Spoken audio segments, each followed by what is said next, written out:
Everybody, I'm your host, Desirée Klaus, and this is the Houston Latina Pulse podcast. We're back with another wonderful guest here from the Houston Latina community. We're super excited. And as always, thank you so much to the CC Network, to be able to bring this opportunity to us and to those Houstonians out there who want to listen. So don't forget to subscribe to them, y'all. They're doing some really amazing things out there. So please support and definitely check out the future episodes coming forward. So moving forward. But first, let's introduce our guest today, Stephanie Lara. Is that correct? That is correct. Or as some people like to call you, Stephanie. Mm-hmm. Yeah. So she is a chef. Is this the first time no, this is not the first time I've interviewed a chef, but it's the first time I've interviewed a Latina chef. Oh, okay. So I've actually interviewed male chefs. So you're my first. Okay, good. I love to be the representation for that. I'm a very, very proud Latina female. So yes, I love it too. And we'll chat a little bit. Let's talk a little bit how we got introduced to each other. Okay. I always like to share the background of how I've met people, through this journey. Mm-hmm. And, it's just about putting yourself out there, y'all. Truly. Putting yourself out there and creating opportunities that you wouldn't even know you had. Mm-hmm. So I went to an event because y'all, I go to all the events and I like to support the small business community. I like to support my fellow Latinas that are doing markets and events. That event was with Las Minutas Cafe. So shout out to her. She's doing amazing work as well. But Stephanie was making these amazing El Salvadorian sandwiches at the... Nice con pollo. Yeah, they were so good. Thank you. It's my take on it, though. So for my Salvadorian fam, they'll look at it like that is not what we grew up with. I'm like, it's my interpretation. Yeah. So, but yes, I'm super proud of those. Yeah. So is it kind of like a Salvadorian text kind of thing, maybe? Or is I want to say it's more like an Asian twist to it because that's my background. Okay. Yeah, my background is specifically Japanese cuisine, but I do a mixture of it. So it's more of understanding the techniques and playing with that and the colors. Okay. So yeah, it just looks so inviting and just so delicious. And I was just like, oh, this is so good. Yay. Considering we're just at a little market, I was like, this is fine dining food. It was amazing. So that's how we met. And then we got to meet again at the HCC business leadership class that our amiga Connie Leon was hosting. And we also had Elva there, who you're familiar with, speaking. She was the, what is it? Okay, not the administrator, but she was the instructor. Yes. She was the instructor. And she was great. And so we were sitting right next to each other. And she was like, wait, don't I know you? How do I know you? I know. We were like, what event were you at? I'm like, we were both we go to a lot. And then it just went from there. Yeah. So reconnected, and Elva was also like, you need to have her on a podcast. Yeah. Yes. So we're super excited to have you. But tell us a little bit about your background. Are you a local Houstonian? Are you from Houston? Are you not? Tell us a little bit of kind of where you're from. I am born and raised from Houston, Texas, Southwest A-Leaf. So I got to give a shout out to Watt. There you go. Never take me out of A-Leaf. But I was born there. My family is from El Salvador. My mom is the city girl. My dad's the towns boy. And here I am, the H-Town girl. That's funny. But I did not grow up cooking. I was very much sheltered and taken care of. So when I told my parents I want to cook, they were like, where the hell did that come from? So it took a lot, but I definitely, I like to say that in life, God talks to you two ways. It's either a conversation or you get hit by a bus. And I'm very much always get pushed into that direction. That's funny. So somehow I started cooking. But So did you go to school? Did you go to college for it? Or you just kind of worked your way? I was a baker for most of my life. And then from there, I attempted pre-med math, did horribly, failed out of school. I started working at a car dealership. And funny enough, at the car dealership, I met one of my chef mentors who's now one of Top Chef Texas and crazy. And he's like, my son just won Top Chef. And I'm like, yeah, that's funny. And then 10 years later, I ended up working for him. Yeah, funny enough. But this is at a car dealership. Okay. Yes. And I still go to that dealership. I actually do some meal prep for some employees there. But yeah, I had a manager's like, why don't you go to culinary school? And I'm like, that's not a real job. And yeah, and I actually thought that. I thought that. I said that so many times in high school when I was getting ready for college. They're like, you love baking, go to culinary school. I'm like, that's not a real job. Yeah. And then sure enough, every time, like I said, I get hit by a bus. Like those people I've said that to, I've come back into my life as a chef. So like I saw that person that asked me, where are you going to go to college, in the restaurant I was working at. And I was a head chef. Yeah. So that's awesome. So do you think that some of that mindset about not thinking that it was going to be a career per se, was that maybe that Latina, that Latina programming, I call it, like they tell us, go to school, be a teacher, be a doctor, be an accountant, do something that's like, I don't know, like going to make you money, right? To some extent. Absolutely. Like my parents are like, I remember when I first told my mom and dad, I want to go to culinary school. And they were, my mother was crying, just bawling her eyes out because I wanted to be a baker, remember? So yeah, I was going to work at La Michoacana making cakes for quinceañeras. And sure enough, I did make cakes for quinceañeras, but that's great. They were so against it. They were like, we came here so you didn't have to work hard, so you can have an easy life. And I'm like, you are the perfect example of working hard and what it can do. Like you came with nothing and you gave us everything. Yeah. So like it just inspired me to do that. Yeah. But they were completely against it. They were so not with it. Now they're the proudest family. Of course. Now they're like, my daughter is a chef. But yeah, it took a while. Yeah. So now, present day, tell us a little bit about your business. Like, do you have or is there an opportunity to have a restaurant, a storefront? Are you kind of doing just at home cooking? Like not at home cooking, but what's that word? Private chef. Private chef. There you go. Right now it's private chef. So my business entails from meal prep to private dining to cooking in private homes. So I have some clients where I'll meal prep in their home and then do a dinner for them and set them up for like the next couple of days. And I'll come back and do dinner for them again. So I'm just a private chef. Yeah. But catering, and with catering, because besides cooking's already artistic, but it's the visual too, which is I love doing the big old charcuterie setups and just big displays. Like I love themes. Give me a theme. I've always been a theme girl. Yeah. It's my favorite part of creating my business, because it's not only cooking, it's like the artistic side. Yeah. As y'all can see, she's wearing these like, what are these earrings here? They're knives. She's wearing like these butcher knives. Something. If I don't have like my clips or my hair clip, it's always something. Like it's a little something in there. Yeah, it's like your style. It is. It's your brand, right? Totally. It's your branding. Totally, yeah. So we got to meet at HCC second time around, and that common denominator also was Elva. Elva is an amazing woman. I've actually featured her on previous programming for featuring Latinas in fitness, and you had mentioned that like you were working with her. So tell us a little tell us a little bit about that, and then also tell us how like she's kind of helped you through your progress. Okay, so I met her last year also attending a class at HCC. That's how I met Connie as well. And she was the speaker. I came in the middle of that session. I think it was like the third week. And she was the speaker. And I was just in awe by her presence. And like, she's so powerful the way she speaks. And I ended up joining her mentorship. But I joined it just so I can learn strategies and learn how to like build my business. Yeah. Because I think at time I just left my job a month ago. I just was walking into this business, not willingly. It was not planned. And I was like, I need to make money. I need to work. Depressed because life was happening. What kind of job did you leave?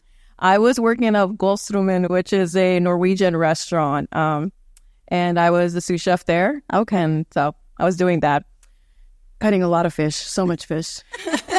I can't even look at fish nowadays. And I worked there for a Japanese restaurant before that too. Oh, wow. But when I was talking to her, I don't know if she could sense something was up, and I was like, yeah, I want to know how to build my business, like how to like make, like just talking the logistics. Right. And she was like, no, we're going to have to work with what's going on here first before we even go there. And I was like, what? Like, yeah. And it completely changed my life. Like lots of crying, lots of realization of things I didn't want. I was like, I didn't know I was signing up for therapy. I was like, I thought this was business. Yeah. But she made me cry too. She made me cry that one of the last encounters we had. But it's needed, and she does have something super special about her that she can sense things, and it's kind of like. And I'm actually also, I feel like I have some of that as well in a different way. But so it was weird to have it like done on me, like what I kind of have done, not done on other people, but like experienced with other people. Yeah. And so yeah. So the business mindset side, how has it helped you? The mindset side. So my biggest thing, my word is worthiness. Because even though I have been cooking at this point 11 years, at that time 10 years, I have this experience. I've worked with amazing chefs. I have all of this going on, and I still didn't feel like I was worthy of it, or I still felt like this small person just walking in, and I still have to like keep my head down and work. Like that was always my mindset: keep your head down and just get. If nobody tells you anything, you're not doing anything wrong. Right. So now having to stand by myself and build this business and go into a community where I don't feel worthy, it shows. So even though I can like, oh, just look at my resume or look what I can do. And it's like, but if you're like, have your head down and like, don't believe it. Yeah. It doesn't matter. It doesn't mean anything. And it's like, it's not cockiness. It's not confidence. It's just it's feeling worthy.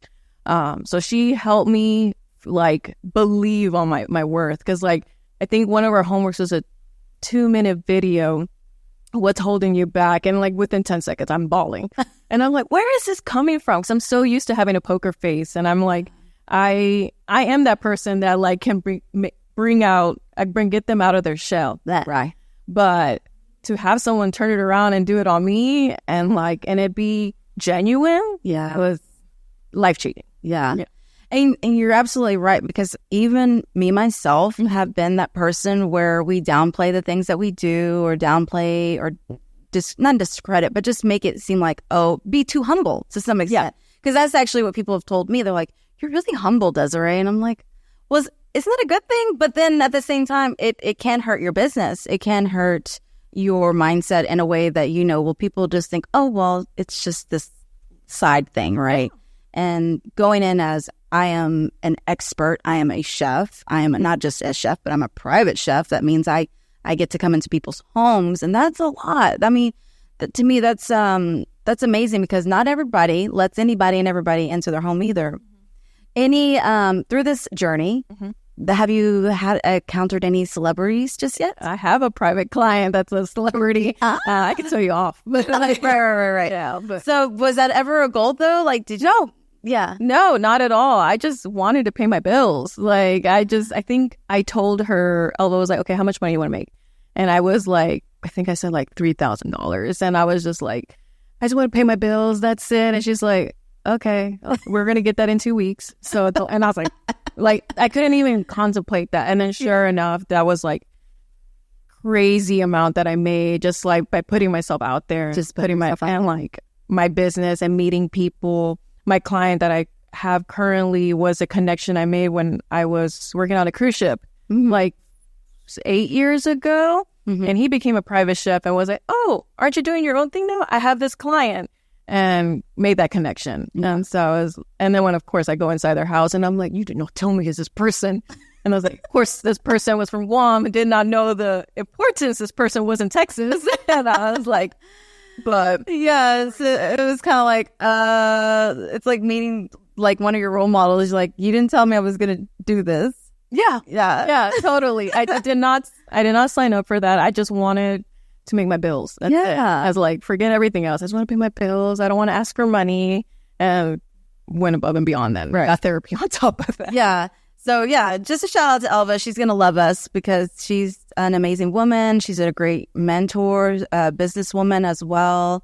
But as now moving forward, do you have any words of advice for those young folks out there, right? People that are maybe felt like you, that were kind of starting to show interest in something, but then maybe had some parents that were like, well, is this really going to make you, worth your time? Is it going to be worth your time, I guess? Just try.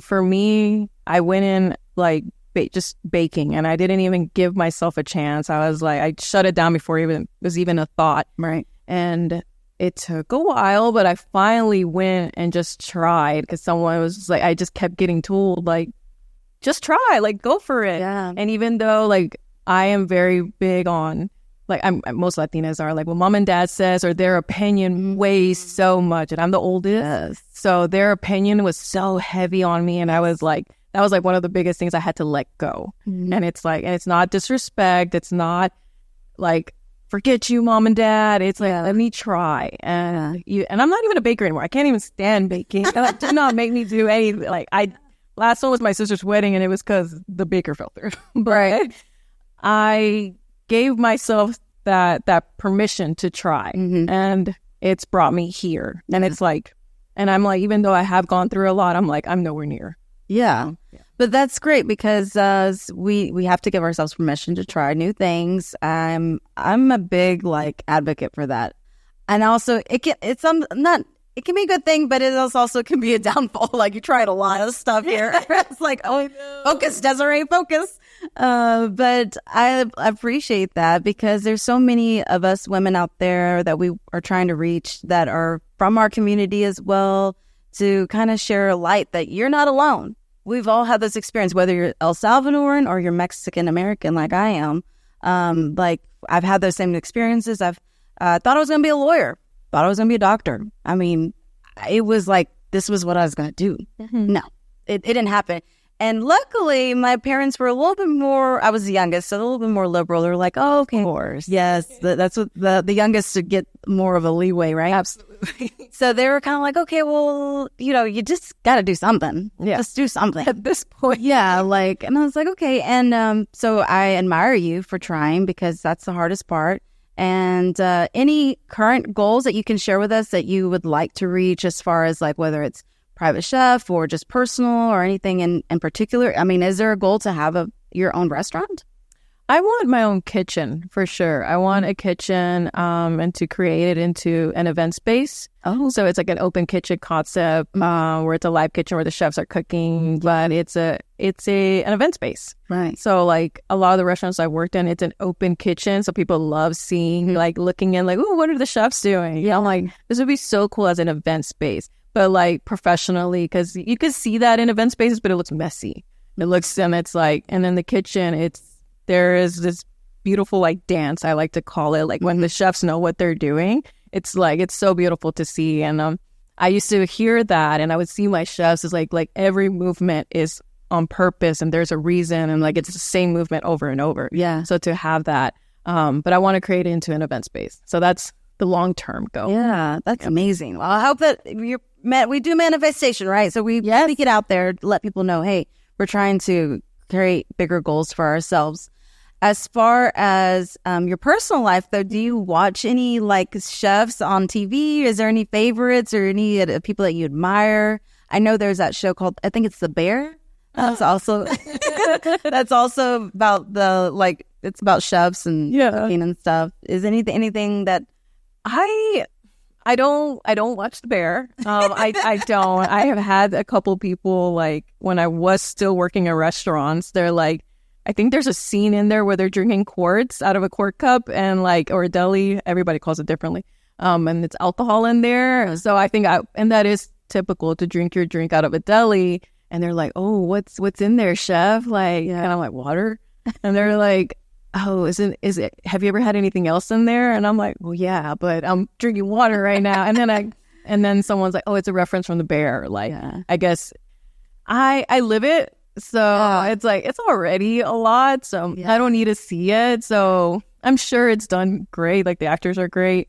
My best friend who's in HR, we're complete opposites. And she'll just like grab my hand and be like, this is what you go through. And I'm like, more or less. Yeah. And she's like, this is why you disappear sometimes. I'm like, and this is why I started a business, and I'm no longer in that industry or that part of it. Yeah. But no, I don't watch The Bear. I think my happy place is complete opposite of cooking. I like watching Call the Midwife. Okay. I love that. I love it.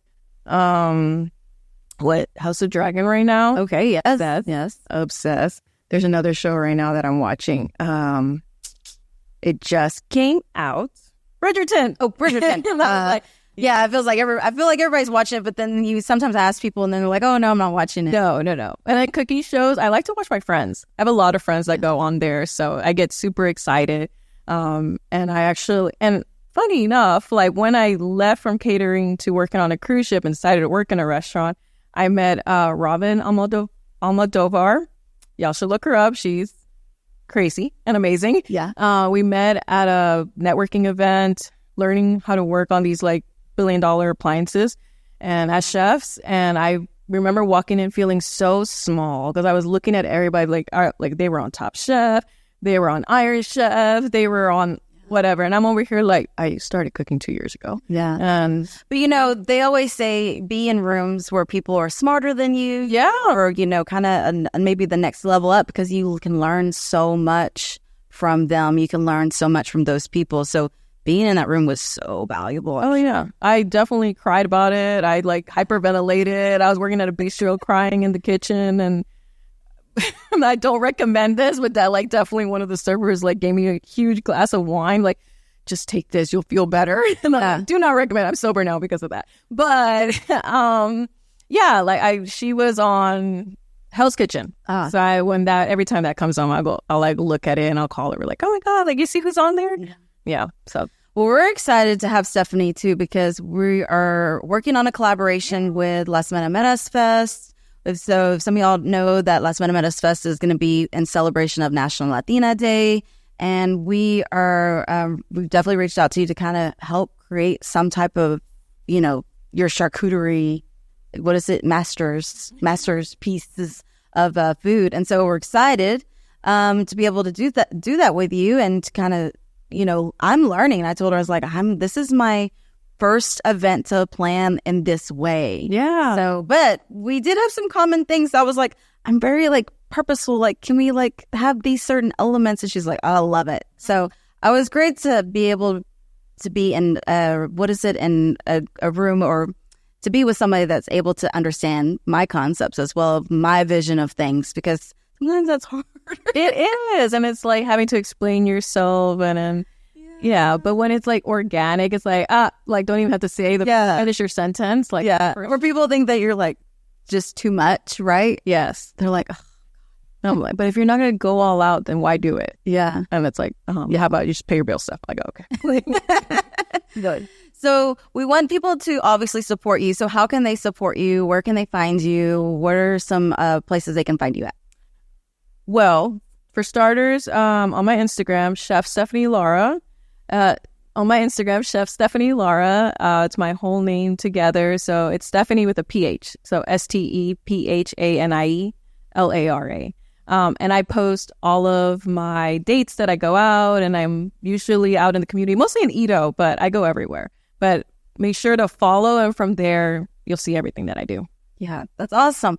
Well, we're so glad to have you. I'm looking forward to, again, working with you, and I'm looking forward to being able to share all the things that you do and eat some more of your food. I'm definitely looking forward to that because I still remember those sandwiches. They were delicious at that event, and I think, connection through food is so special, right? And being able to connect in different ways. So we're just so glad that you were able to join us today. Again, y'all, this is the Houston Latina Pulse podcast where we're trying to support the community in all ways. And we hope that y'all enjoy this episode, but we got to go. We'll see y'all. Bye. Bye.